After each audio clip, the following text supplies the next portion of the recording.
Again, as I said previously, I went to war as a kid. I came home. I was no longer a kid. I was a man.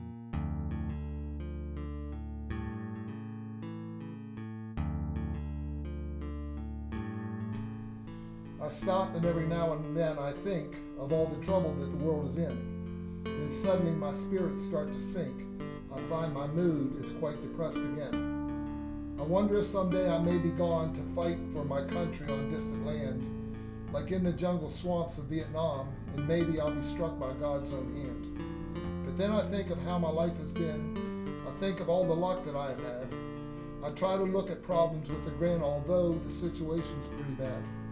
I think of how life's been with relief and peace for all is my basic belief. Thank you. When I enlisted, I guess I was 18. 17. I was 20.